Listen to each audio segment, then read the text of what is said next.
Hi, Jeff Salmons with Houseworks. Hey everybody, I'm Pam with Inspect It Like a Girl. And I'm Jason from Fix It 101. We're going to show you a few tips on how to maintain your home.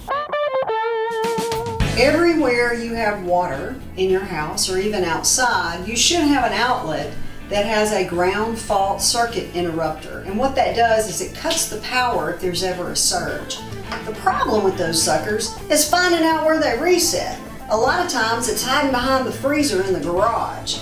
It's always going to reset at the top of the circuit. Let me demonstrate. This is a tester we use in home inspections. I'm going to come down to this outlet and I want you to listen for the click. Didn't happen here, it happened over here. Here's the outlet where it cut the power. So you see when the light is on, I'm going to reset that by pushing the button. And now I've got the power. So if you've lost power like in a bathroom or a kitchen and you can't figure out what the problem is, walk around and see if you can find an outlet with the light and a button. Just reset it. You're good to go.